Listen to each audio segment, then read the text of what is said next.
നമസ്കാരം. എല്ലാ പ്രിയപ്പെട്ട കൂട്ടുകാർക്കും സ്വാഗതം. നമ്മൾ ഇന്ന് ഫെബ്രുവരി 15-ലെ ഏറ്റവും പ്രധാനപ്പെട്ട പരീക്ഷയ്ക്ക് വരാൻ സാധ്യതയുള്ള കുറച്ച് കറന്റ് അഫയേഴ്സ് വിശകലനം ചെയ്യാൻ പോവുകയാണേ. അപ്പൊ എല്ലാവരും നല്ല ഫുൾ എനർജിയിലിരിക്കുക. നമുക്കങ്ങ് തുടങ്ങാം. പലർക്കും ഈ കറന്റ് അഫയേഴ്സ് എന്ന് കേൾക്കുമ്പോഴേ ഒരു തലവേദനയാണ് അല്ലേ? പക്ഷേ പേടിക്കേ വേണ്ട. നമ്മൾ ശരിയായ രീതിയിലാണ് ഇത് പഠിക്കുന്നതെങ്കിൽ ഇത് വളരെ സിമ്പിളുമാണ്, രസകരവുമാണ്. അപ്പോ നിങ്ങളെ കൂടെ പഠിപ്പിക്കുന്ന ഒരു സാറായിട്ട് എന്നെ കൂട്ടിക്കോ. നമുക്കിതാണ് സെറ്റാക്കിയെടുക്കാം. ഓക്കെ, അപ്പോൾ ഇന്ന് നമ്മൾ എങ്ങനെയാണ് മുന്നോട്ട് പോകുന്നതെന്ന് നോക്കാം. നമ്മൾ ആദ്യം നമ്മുടെ സ്വന്തം കേരളത്തിൽ നിന്ന് തുടങ്ങും, പിന്നെ നേരെ ഇന്ത്യ മുഴുവൻ കറങ്ങും, അതിനുശേഷം ലോകത്ത് എന്തൊക്കെയാണ് സംഭവിക്കുന്നതെന്ന് നോക്കും. ഈ ഒരു രീതി, അതായത് ലോക്കൽ ടു ഗ്ലോബൽ, കാര്യങ്ങൾ ഓർത്തിരിക്കാൻ ഭയങ്കര എളുപ്പമാണ്. അവസാനം ഒരു റാപ്പിഡ് റിവിഷനും ഒരു കുഞ്ഞു ക്വിസും ഉണ്ടാവും. റെഡിയല്ലേ? അപ്പം നമ്മുടെ ആദ്യത്തെ സെക്ഷനിലേക്ക് കടക്കുകയാണ്, കേരള വിശേഷം. ഒന്നോർത്തോളൂ, PSC പോലുള്ള പരീക്ഷകളിൽ നമ്മുടെ സ്വന്തം സംസ്ഥാനത്തെ വാർത്തകൾക്ക് എപ്പോഴും ഒരു പ്രത്യേക പരിഗണനയുണ്ട്. ചോദ്യമിടുന്നവരുടെ ഒരു ഫേവറിറ്റ് ഏരിയയാണിത്. അതുകൊണ്ട് പറയുന്ന ഓരോ പോയിന്റും ശ്രദ്ധിച്ചു കേൾക്കണം കേട്ടോ. നമ്മുടെ ആദ്യത്തെ പോയിന്റ് തന്നെ ഒരു പുരസ്കാരമാണ്. 2026-ലെ P. കൃഷ്ണപിള്ള പുരസ്കാരം കിട്ടിയിരിക്കുന്നത് ആർക്കാണെന്നറിയാമോ?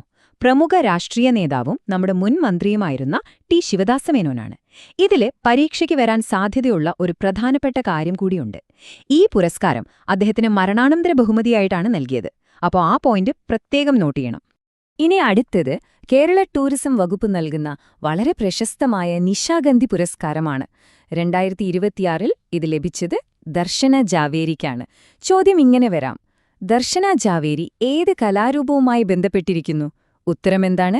മണിപ്പൂരി നൃത്തം. ഇത് വളരെ വളരെ പ്രധാനപ്പെട്ടതാണ്, മറന്നുപോകരുത്. ഈ സംഖ്യ കണ്ടോ, 1179. എന്തായിരിക്കും ഇത്? ഒന്ന് ഗസ് ചെയ്യാമോ? ഇതാണ് നമ്മുടെ സംസ്ഥാന മലയോര ഹൈവേയുടെ ആകെ നീളം. അതെ, 1179 കിലോമീറ്റർ. ഇതുപോലുള്ള കൃത്യമായ കണക്കുകൾ പരീക്ഷയ്ക്ക് വളരെ അത്യാവശ്യമാണ്, ഓർത്തുവെച്ചോളൂ. അപ്പം ഈ 1179 കിലോമീറ്റർ എവിടെ തുടങ്ങി എവിടെ അവസാനിക്കുന്നു? നമ്മുടെ കാസർഗോഡ് നന്താരപ്പടിവിൽ നിന്ന് തുടങ്ങി അങ്ങ് തെക്കേ അറ്റത്തുള്ള തിരുവനന്തപുരം പാറശാല വരെയാണ് ഈ പാത നീണ്ടുകിടക്കുന്നത്. ഇതിലെ ഏറ്റവും വലിയ പ്രത്യേകത എന്താണെന്നറിയോ? ഇന്ത്യയിൽ ആദ്യമായിട്ടാണ് ഒരു സംസ്ഥാനം മൊത്തത്തിൽ അവരുടെ മലയോര മേഖലയിലൂടെ ഇങ്ങനെയൊരു പാത നിർമ്മിക്കുന്നത്. അതുകൊണ്ട് ഇതൊരു പ്രധാനപ്പെട്ട പോയിന്റാണ്. ഇത് രസകരമായൊരു വാർത്തയാണ്.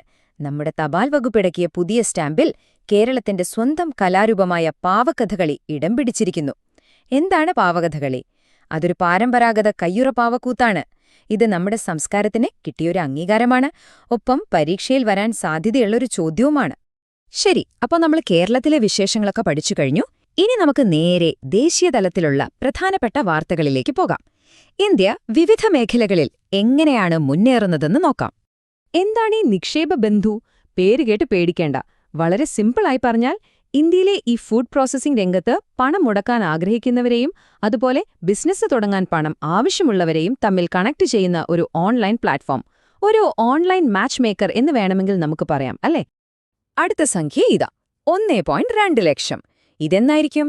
2026-ല് അസമിലെ കാസിരംഗ ദേശീയോദ്യാനത്തില് പക്ഷികളുടെ ഒരു കണക്കെടുപ്പ് നടന്നു. അപ്പോ അവിടെ റെക്കോർഡ് എണ്ണം ദേശാടന പക്ഷികളെയാണ് കണ്ടെത്തിയത്. ഏകദേശം 1.2 ലക്ഷം പക്ഷികൾ. ഇനി പറയാൻ പോകുന്നത് വളരെ തന്ത്രപ്രധാനമായൊരു കാര്യമാണ്. അടിയന്തര സാഹചര്യങ്ങളിൽ, അതായത് യുദ്ധം പോലെയുള്ള സമയങ്ങളിൽ നമ്മുടെ യുദ്ധവിമാനങ്ങൾക്കും സാധാരണ യാത്രാവിമാനങ്ങൾക്കും ഇറങ്ങാൻ പറ്റുന്ന ഒരു എമർജൻസി ലാൻഡിംഗ് സ്ട്രിപ്പ്. വടക്കുകിഴക്കൻ ഇന്ത്യയിലെ ആദ്യത്തേതാണിത്. എവിടെയാണിത്? അസമിലെ ദിബ്രുഗഡിൽ. ഇത് നമ്മുടെ രാജ്യസുരക്ഷയ്ക്ക് വളരെ വലിയൊരു മുതൽക്കൂട്ട് തന്നെയാണ്. ഇതൊരു എഞ്ചിനീയറിംഗ് അത്ഭുതം എന്നൊക്കെ പറയാം. ബ്രഹ്മപുത്ര നദിയുടെ അടിയിലൂടെ ഇന്ത്യയുടെ ആദ്യത്തെ റോഡ് റെയിൽ ഇരട്ടക്കുഴൽ തുരങ്കം നിർമ്മിക്കുകയാണ്. അതായത് ഇതിലൂടെ വാഹനങ്ങൾക്കും ട്രെയിനിനും ഒരുമിച്ചു പോകാൻ കഴിയും. ഇത് നുമലിഗഡിനെയും ഗോഹ്പൂരിനെയും തമ്മിലാണ് ബന്ധിപ്പിക്കുന്നത്. ഓക്കെ, അപ്പോൾ നമ്മൾ ഇന്ത്യയും കറങ്ങി. ഇനി അന്താരാഷ്ട്ര വാർത്തകളിലേക്ക് കടക്കുകയാണ്. ലോകത്ത് നടക്കുന്ന കാര്യങ്ങൾ ഇന്ത്യയെ എങ്ങനെയാണ് ബാധിക്കുന്നത് എന്നും നമ്മൾ അറിഞ്ഞിരിക്കണം. മക്കളെ, ഇതൊന്ന് പ്രത്യേകം നോട്ട് ചെയ്തോളൂ. ഈ പ്രധാനപ്പെട്ട ദിവസങ്ങളും അവയുടെ പ്രമേയങ്ങളും പരീക്ഷകളിലെ ഒരു സ്ഥിരം ചോദ്യമാണ്. ഫെബ്രുവരി 15 ലോക ബാല്യകാല ക്യാൻസർ ദിനമായി ആചരിക്കുന്നത്. ഇതാണ് 2026-ലെ ലോക ബാല്യകാല ക്യാൻസർ ദിനത്തിന്റെ പ്രമേയം, അല്ലെങ്കിൽ theme. Better survival is achievable through the hands. ഇത് കൃത്യമായിട്ട് തന്നെ പഠിച്ചോളൂ, കാരണം ചിലപ്പോൾ പ്രമേയങ്ങൾ അതേപോലെ എടുത്ത് ചോദിക്കാറുണ്ട്. നമ്മുടെ അയൽരാജ്യത്ത് ഒരു പ്രധാനപ്പെട്ട രാഷ്ട്രീയ മാറ്റം. ബംഗ്ലാദേശിന്റെ പുതിയ പ്രധാനമന്ത്രിയായി താരിഖ് റഹ്മാൻ സത്യപ്രതിജ്ഞ ചെയ്തു. അദ്ദേഹം ബംഗ്ലാദേശ് നാഷണൽ പാർട്ടിയുടെ നേതാവാണ്. ആ ചടങ്ങിൽ നമ്മുടെ ഇന്ത്യയെ പ്രതിനിധീകരിച്ചു പങ്കെടുത്തത് ആരാണെന്നൊരു ചോദ്യം വരാം. ഉത്തരം ലോക്സഭാ സ്പീക്കർ ഓം ബിർള. ശരി, ഇനി നമ്മളൊരു റാപ്പിഡ് ഫയർ റൗണ്ടിലേക്ക് കടക്കുകയാണ്. ഇതുവരെ നമ്മൾ പഠിച്ചതിലെ ഏറ്റവും പ്രധാനപ്പെട്ട, പരീക്ഷയ്ക്ക് ഉറപ്പായും വരാൻ സാധ്യതയുള്ള കുറച്ചു പോയിന്റുകൾ നമുക്കൊന്ന് പെട്ടെന്ന് നോക്കിപ്പോകാം. ഇന്ത്യയും ബംഗ്ലാദേശും തമ്മിലുള്ള ഒരു സൗഹൃദത്തിന്റെ റെയിൽപാത എന്ന് വേണമെങ്കിൽ ഇതിനെ പറയാം. Agartala Akhaura rail link. ഇതുവഴി ചരക്ക് നീക്കം ഇപ്പോൾ പൂർണ്ണതോതിൽ ആരംഭിച്ചിട്ടുണ്ട്. ഇത് ഇരു രാജ്യങ്ങളും തമ്മിലുള്ള വ്യാപാര ബന്ധങ്ങൾ കൂടുതൽ ശക്തമാക്കാൻ സഹായിക്കും. ഭാരത് ജൻ, ഈ പേര് കേൾക്കുമ്പോൾ തന്നെ ഒരു ഇന്ത്യൻ ടച്ച് തോന്നുന്നില്ലേ? അതെ, ഇത് നമ്മുടെ രാജ്യത്തിന്റെ സാംസ്കാരിക പൈതൃകത്തെ അടിസ്ഥാനമാക്കിയുണ്ടാക്കിയ ഇന്ത്യയുടെ ആദ്യത്തെ മൾട്ടി മോഡൽ AI ആണ്. അപ്പോൾ ഓർക്കാൻ എളുപ്പമാണ്, ഒരു സാംസ്കാരിക തനിമയുള്ള ഇന്ത്യയുടെ സ്വന്തം AI. ഇതൊരു ഭയങ്കര വലിയ പദ്ധതിയാണ്. പ്രധാനമന്ത്രി സൂര്യഘർ. ഈ പദ്ധതിയുടെ ലക്ഷ്യമെത്രയാണെന്ന് നോക്കൂ. 1 കോടി വീടുകളിൽ സോളാർ പാനൽ സ്ഥാപിക്കുക. ആ 1 കോടി എന്ന സംഖ്യ പരീക്ഷയ്ക്ക് വളരെ പ്രധാനപ്പെട്ടൊരു ഡേറ്റ പോയിന്റാണ്, മറക്കരുത്. അപ്പോ നമ്മൾ ഇന്നത്തെ പഠനത്തിന്റെ അവസാന ഘട്ടത്തിലേക്ക് എത്തിയിരിക്കുകയാണ്. ഇതുവരെ പഠിച്ച കാര്യങ്ങളൊക്കെ മനസ്സിൽ ഉറപ്പിക്കാനുള്ള സമയമാണിത്. ഒരു ചെറിയ റിവിഷൻ, അതിനുശേഷം നിങ്ങളുടെ അറിവ് പരീക്ഷിക്കാൻ ഒരു ചോദ്യം. എല്ലാവരും റെഡിയല്ലേ?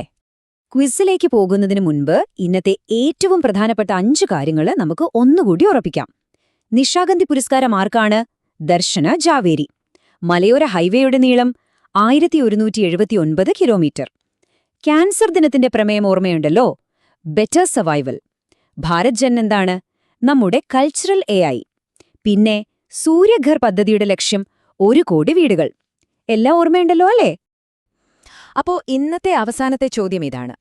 ആർക്കാണ് 2026-ലെ പി കൃഷ്ണപിള്ള പുരസ്കാരം മരണാനന്തര ബഹുമതിയായി ലഭിച്ചത്? ഒന്നോർത്തു നോക്കൂ, ഒരു നിമിഷം തരാം. ശരി, ഉത്തരം ടി ശിവദാസമേനോൻ. ഉത്തരം ശരിയായ എല്ലാവർക്കും എന്റെ അഭിനന്ദനങ്ങൾ. തെറ്റിപ്പോയവർ വിഷമിക്കേണ്ട, നമുക്ക് വീണ്ടും പഠിക്കാം. പഠനം ഒരിക്കലും നിർത്തരുത്. അടുത്ത ക്ലാസ്സിൽ കാണാം. നന്ദി.